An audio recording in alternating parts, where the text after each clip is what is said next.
In an explosive week for British politics, Labour leader Keir Starmer is under fire for accepting high-value gifts while the country faces a cost-of-living crisis. Accusations of elitism and hypocrisy surround Starmer as the scandal over his six-figure freebies grows louder. But that's not all. Reform UK's deputy leader Richard Tice has unleashed a vicious tirade against Ed Miliband, branding him the chief zealot of the government's controversial net zero agenda. As the stakes rise and tensions escalate, British politics has become a battleground of accusations and scandals. Who's in the right and who's playing politics? The controversy around Keir Starmer kicked off when it was revealed that he has accepted more than £100,000 in gifts, including luxury tickets to events like Taylor Swift concerts and an £8,000 corporate box at Arsenal Football Club. Critics argue that this behaviour is deeply hypocritical given the financial hardship faced by millions across the UK.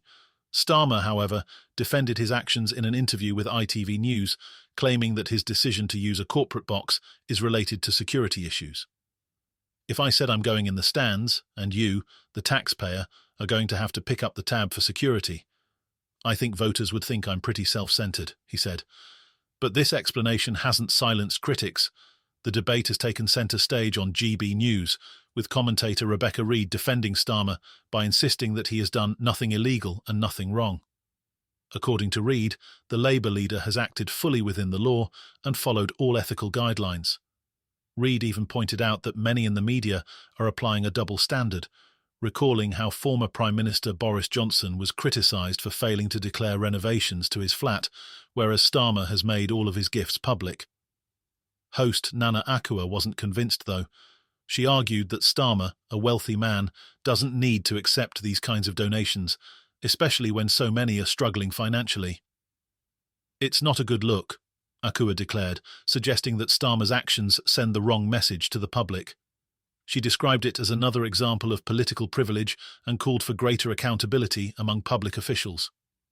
Ben Leo, another GB News commentator, went a step further by suggesting that if Starmer feels so unsafe that he requires an £8,000 box for a football game, perhaps he should reconsider attending. "If it's £8,000 and he can't keep himself safe, don't go or pay for it yourself," Leo fumed, casting doubt on Starmer's justification. This sentiment has been echoed by many who feel that politicians should not accept extravagant gifts under the pretense of security needs. The debate grew even more heated when Reid drew a comparison between Starmer's situation and Nigel Farage, who has chosen not to hold in-person surgeries due to security concerns. "If you think it's okay for Farage not to attend public events because he feels unsafe, then why criticise Starmer for taking precautions?" Reid argued. Akua countered by saying that Farage's circumstances are different. Nigel isn't attending football matches or concerts because he feels unsafe.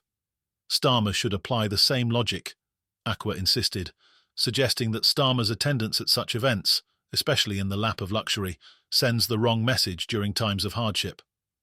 Adding fuel to the fire, Richard Tice, the deputy leader of Reform UK, decided to take a swipe at Starmer during his own speech at the Reform UK party conference. In a sarcastic jab, Tice declared, "Now I must declare an interest. I have paid for my own suit." Tice then tore into Starmer, coining various mocking nicknames. Sponger Starmer. Do I call him Scrounger Starmer? Or Freegear Keir? Or Starmer, the Granny Harmer? His comments referred to Starmer's controversial decision to cut winter fuel payments for 10 million pensioners, all while receiving more than £100,000 in gifts. For Tice, the scandal is not just about freebies, but the wider issue of how out of touch the Labour leader appears at a time when ordinary Britons are tightening their belts.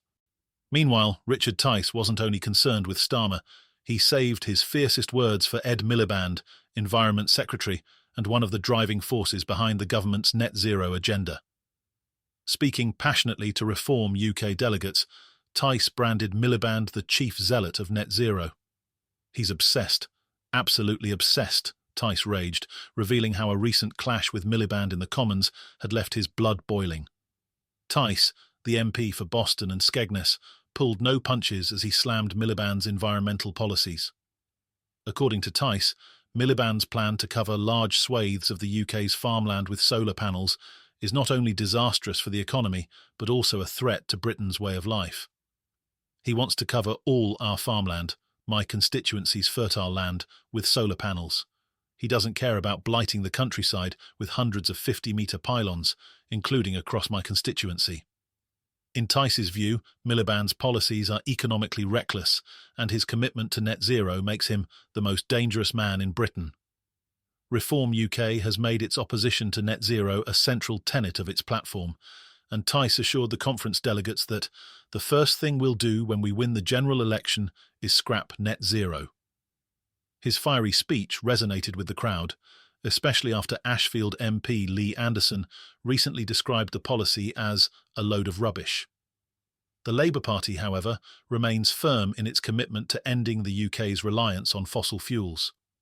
Miliband has promised to build more green energy infrastructure, including onshore wind farms and large solar farms, as well as founding the state-run green power company GB Energy. With £8 billion of funding allocated to this ambitious project, Miliband insists that green energy is the future. But for critics like Tice, it's a costly mistake that the UK can ill afford.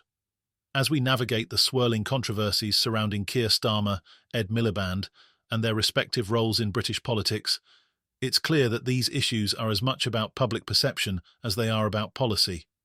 Starmer's freebies scandal strikes at the heart of an ongoing debate about privilege and elitism in politics.